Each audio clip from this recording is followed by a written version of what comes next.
연세대학교는 지난 2009년부터 융합공학부 신설을 계획했다. 모토는 예술, 문학, 역사, 과학, 기술 전 학문에 능통한 다빈치형 인재 양성이었다. 학교는 의지를 갖고 출발했지만 시행 초기 몇몇 학생들은 과도한 지식의 양을 소화하지 못하고 자퇴를 하는 등 힘든 시기를 겪기도 했다. 인간의 능력은 한계가 있는 거다. 이 그릇이 있는데 이 그릇에다가 억지로 물을 마구 집어넣는다고 해서 교육이 될 거냐. 오히려 그릇이 깨질 시기 십상이라는 겁니다.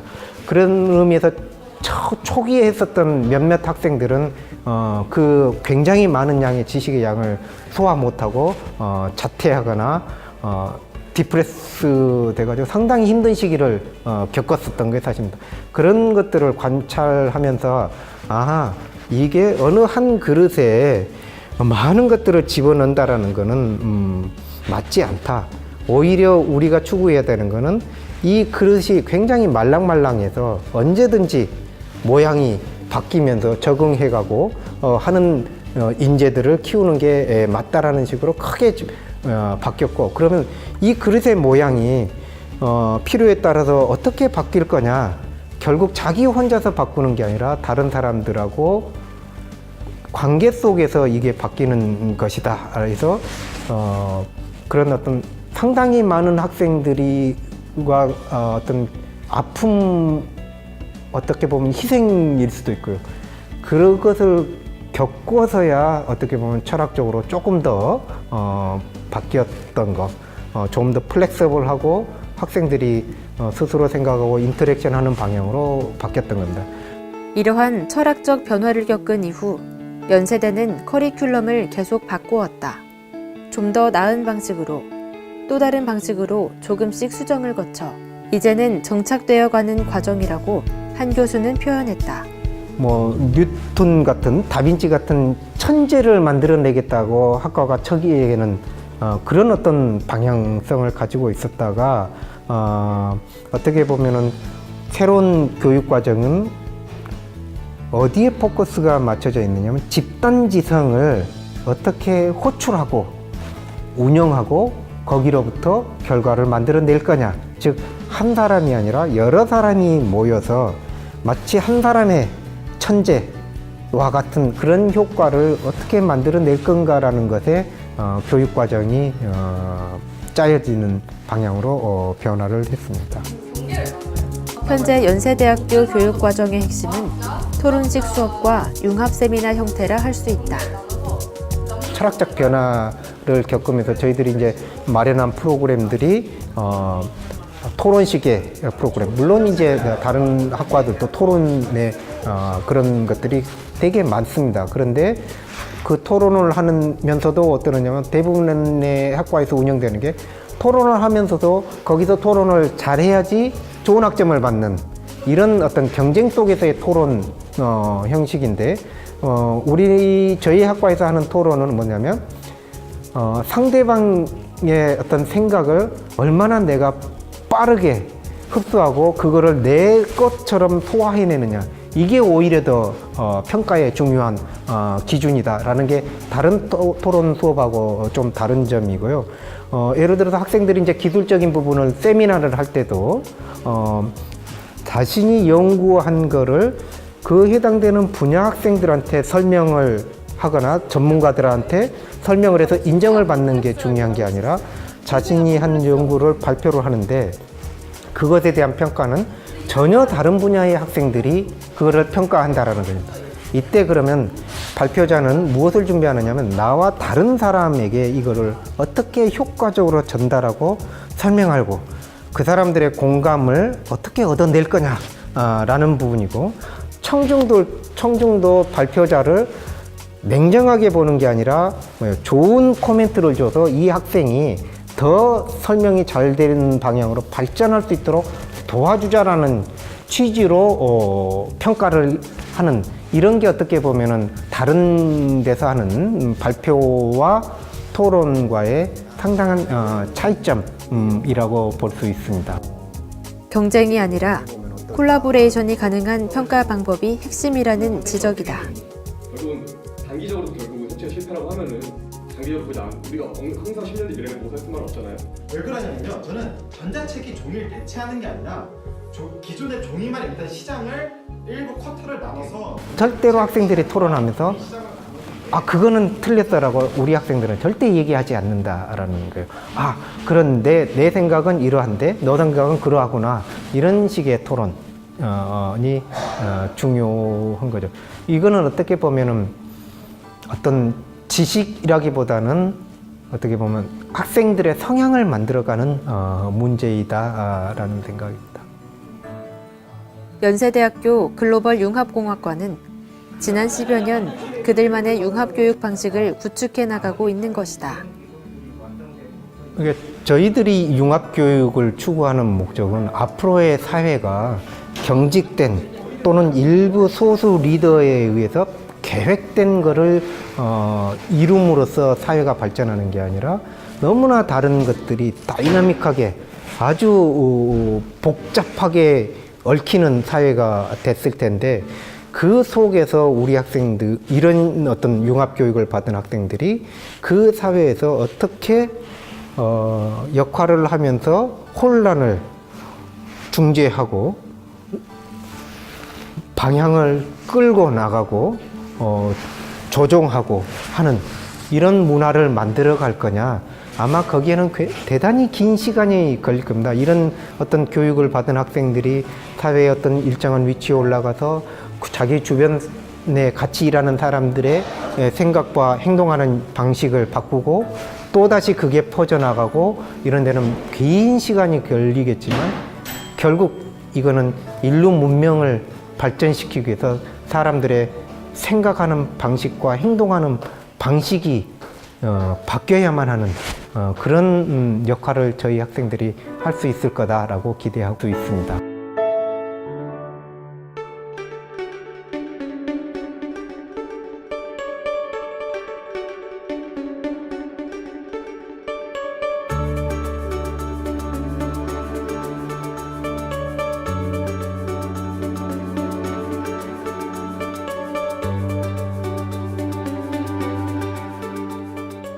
포스텍은 연구중심 대학으로 공학 자체 가치를 추구했던 대학이다. 시대가 변화하며 새로운 인재상이 대두되자 이제는 공학자들에게 기술뿐만 아니라 사회적 가치를 진화시킬 수 있는 수준의 성찰이 요구되는 것이다. 포스텍은 그러한 인재를 만들어내는 모멘텀을 형성하기 시작했다고 자부하고 있다. 이제 시대가 정말 변했고 새로운 인재상을 요구하는 거에 굉장히 빨리 좀 움직여서 공학자가 소위 말하는 공돌이 그런 개념이 아니고 기술을 가지고 사회적 가치를 이렇게 진화시킬 수 있는 그런 선까지 쭉 볼 수 있는 성찰 혹은 페네트레이션까지 이렇게 가능한 친구들을 만들어야겠다라는 어떤 그런 모멘텀이랄까요? 이제 그런 걸 지금 잡고 있어요. 그래서 지식 디자인이 가능한 지식인, 이런 형태로 지금 저희들이 교육을 이제 열심히 하려고 하고 있습니다. 포스텍의 창의 IT 융합공학과는 대학 융합교육의 대표적 사례로 지목받으며 숱한 대학들의 벤치마킹 대상이 되고 있는 학과이다. 창공과에서 실시하고 있는 프로그램은 기본적으로 자기가 연구하고 싶은 주제에 대한 지식을 학생 스스로 쌓아서 어떤 방식으로 사회적 진화를 시킬 것인가 집중하도록 만들어졌다. 자기성장, 성찰 시간이라 할 수 있는 자기개발 발견부터 진행한다. 퍼스널 그로스 스테이트먼트라고 하는 이제 자기를 개발하고 발견하는 일단 수업부터, 즉 기존에 그냥 책상에만 계속 웅크리고 있었고 바깥으로 상상력을 펼치지 못했던 조금 잘못된 왜곡된 교육의 희생자들이죠. 우리 굉장히 뛰어난 학생들임에도 불구하고 그런 학생들을 지금 이제 새로운 인재가 될 수 있도록 워밍업을 시켜주는 자기 성장 어떤 성찰 수업, 일종의 그래서 PGS라는 수업을 지금 하고 있고요. 철학적 기반은 1학년 전공 필수 과목인 인문기술 융합개론으로 다진다. 이제 공학자가 분명 새로운 융합 지식인으로 나가야 된다라는 철학적인 기반을 줄 수 있는 수업도 1학년 때 이제 전공 필수로 하고 있고요. 2학년부터는 창공과가 자랑하는 창의 스튜디오와 창의 IT 설계 수업군이 기다리고 있다. 창의 IT 스튜디오는 인문과 기술을 어떻게 하면 융합할 것인가를 정말 현장 안에서 그리고 구체적인 컨텐츠 안에서 기획하게 하고 실제 만들어가게 하는 그런 어떤 막 붐업시키고 아이디어를 막 만드는 어떤 그런 수업이라면 창의 IT 설계는 2학년 1학기 때부터 꾸준히 자기가 한 학기 1, 2, 3, 4 이렇게 끌고 나가면서 자기가 연구하고 싶은 주제를 자기가 정하고 그 정한 거에 따라서 수업이나 지식을 갖다 스스로 포스텍 전체에 있는 수업을 자기 것으로 넣어서 만들어가는 과정이에요. 그래서 창의 IT 설계는 기술적인 숙련도와 어떤 챌린징한 기술을 만들어내겠다라고 하는 어떤 그 길을 가게끔 만들어 놓은 수업이고, 창의 스튜디오는 이 기술에 기반해서 어떤 아이디어를 가지고 내 기술을 더 사회적으로 쓸 수 있을까, 이걸 구체적인 컨텐츠로 만들어가면서 하는 수업이라서 이게 양축으로 이렇게 굴러간다라고 생각하시면 좋을 것 같아요. 그래서 여기서 내가 숙련한 기술을 이쪽에 가서 한번 구체적인 컨텐츠로 쓰거나, 이쪽에서 생각한 아이디어를 이쪽으로 가져와서 기술을 개발할 때 쓰거나, 이렇게 이제 같이 굴러가죠. 그리고 마지막 단에는 PGS 인문기술융합개론, 창의 스튜디오, 창의 IT 설계가 다 이렇게 돌아가는 에코시스템을 만드는 거죠. 널리지 에코시스템을 만들어서 그 안에서 이제 계속 건강한 지식의 순환이 될 수 있도록 이제 그걸 추구하고 있습니다. 처음에는 굉장히 어렵고 처음 가는 길이라 쉽지 않았는데 학생들하고 교수님들이 정말 애 많이 써주셔서 이제는 어디를 가도 자랑할 수 있는 프로그램이 된 것 같습니다. 네. 포스텍에서는 잠재성과 발전 가능성이 있는 연구 과제를 발굴해 기업의 제안에 진행하는 것이 많다고 밝혔다. 찍어 누르기식의 연구는 최대한 지향한다는 것이다. 기업이 이제 저희 학과 교육 프로그램에 전적인 신뢰를 가지고 이러이러한 연구를 해줄 수 있겠니라고 제안을 할 때, 평소의 연구 과제처럼 우리 기업에 이게 필요하니까 이걸 해줘 라는 것보다는 당신네들이 이러이러한 것 쪽에 관심이 있고 앞으로 전망이 이렇다고 하는데, 그렇다면 그거를 한다면 우리 기업에 어떤 영향이 있지는 한번 나중에 되더라도 일단 이거를 한번 해볼래? 라는 식의 지원을 하는 쪽으로 저희가 많이 유도를 해요. 그게 좀 다릅니다. 그래서 딱 짜가지고 이거 해줘, 그런 것도 조금 있죠. 전혀 없이는 기업과의 협업을 하기가 어렵기 때문에 그건 어렵지만, 적어도 저희들이 이제 기업과 협업하는 관계에 있어서는 가능성과 잠재성이 큰 것들을 기업들과 협의를 해서 저희들이 이걸 한번 해볼 테니 어떻게 보십니까? 라는 것들이 협의가 되고, 거기서 이제 어느 정도 설득이 되면 조금 하이 리스크 하이 리턴이라고 말하는 그러한 연구를 할 수 있게끔 하는 환경을 이미 처음부터 많이 좀 만들려고 노력을 하는 학과고요. 수업에서 나왔던 아이템들을 창업 경진대회 등을 통해 기업들의 관심을 유도하기도 한다. 뿐만 아니라 여름, 겨울방학 기간 인턴 경력을 학점으로 인정해줘서 인턴십을 장려한다. 1년을 4학기로 했을 때 여름하고 겨울방학 때 열심히 인턴 생활하면 그것 자체를 학점으로 인정 주는, 그래서 이미 기업적인 어떤 마인드나 그리고 어떤 식으로 내 기술을 쓰는 것이 좋겠는가라는 것들을 거기서 또 훈련하게 하는 그런 부분이 있고요. 그 창업 수준을 받기 전에 뭐 비즈니스 모델을 갖다 어떻게 하든 창업 모델을 만들려고 했을 때 어떤 그런 뭐 공모전이나 아니면 여러 가지 그런 활동들이 있단 말이에요. 그것들을 좀 촘촘하게 쌓아가지고 저희가 교육했던 어떤 그 컨텐츠가 있잖아요. 스튜디오에서 했거나 창의 IT 설계에서 했던 아이템이 있으면 그걸 가지고 창업 경진대회에 나갈 수 있도록 저희가 이제 계속해서 백업을 해준다거나, 창업 이 아이템이나 창업 아이디어에서 얻었던 일종의 어떤 펀딩했던 어떤 그 금액이 있으면 그 금액을 가지고 그 기업에서 이걸 가지고도 더 밀어줄 수 있겠는가, 이럴 수 있는 어떤 선순환 구조도 만들고 있고요. 교육이 연결이 돼서 자기 석박사 과정 때 굉장히 좀 차별화되고 이렇게 뻔한 그런 연구가 아니라 자신들이 원하는 교육이나 연구를 스스로 해 나갈 때 그 교육 연구 자체 그게 좀 특별하게 나가서 앞으로 10년, 20년 후에도 뭔가 좀 특출한 그리고 끌어나갈 수 있는 선도적인 연구가 되겠다라는 쪽에 그런 싹이 보이면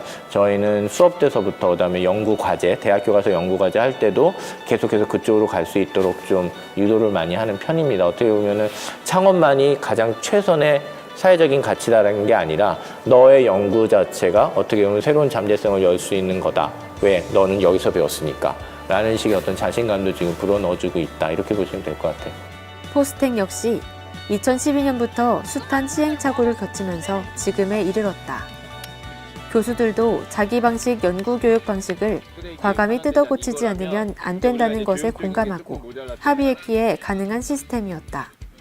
저희 학과가 나름대로 저희가 조금 자부할 수 있는 부분은 일단 학과를 만드는 태생 자체가 일단 이런 걸로 다 하면 안 된다라는 문제의식이 있어서 출발을 한 학과입니다. 그러니까 이렇게 문의식으로 하거나 그냥 대충 하거나 뭐 이렇게 되면 안 돼 해서 지식 디자인을 새롭게 해야 되라는 거에 대한 아주 깊은 성찰이 있어서 학과를 만들 때 프로그램 자체에 수업 자체에 이게 케미컬 컨버전스가 들어갈 수 있도록 이미 짜놨다라는 거 일단 그게 굉장히 좀 자랑할 부분이고요. 두 번째, 이 케미컬한 컨버전스를 이끌어 나가기 위해서는 교수님들이 평소에 혹은 전통적으로 했던 자기 방식의 연구 방식과 교육 방식 있잖아요. 이 부분을 과감하게 뜯어 고치지 않으면 이걸 못 따라간다. 실컷 돈도 많이 투자했고 앞으로 전망도 제대로 세워놨는데 교수 당신들이 바뀌지 않으면 그리고 학생들도 똑같이 이러고 오는 애들인데 이런 애들을 어떻게 바꾸겠느냐라는 게 좀 합의가 돼 있다고 봐야 됩니다. 왜냐하면 학과 자체가 굉장히 차별화하게 만들어졌기 때문에 그래서 제가 아까 말씀드린 대로 창의 스튜디오나 창의 IT 설계를 할 때는 교수님들 자체가 자기가 모르는 연구 분야에 대해서도 어쩔 수 없이 공부를 해서 학생들과 얘기를 해야 되고요. 또 한 학생이 갖고 있는 연구 주제를 내가 모를 때는 다른 교수님과 협업해서 공동 지도 체제로 가야 되는 거에 대한 어떤 거부감이나 혹은 두려움이나 거북함 이거를 최대한 없애려고 노력을 굉장히 많이 한 거예요. 그래서 정말 중요한 융합 문화라고 해야 될까요? 말은 되게 좀 재미없는데 융합 문화라고 하니까 근데 정말로 융합을 할 수 있는 체력을 가질 수 있는 새로운 근성을 만들 수 있는 문화를 만들어가는 게 너무 힘든 거예요. 그거를 저희가 2012년부터 이렇게 하지 않았나. 그래서 지금 내성을 쌓아서 내공을 쌓아서 2015, 16쯤 되니까 자신 있다 싶다가 이제 2017년쯤 됐을 때는 그래 이 정도면 됐다 싶다는 생각을 저희가 한 것 같아요. 대학 안에서의 융합 문화를 만들기 위한 몸부림의 결과였다.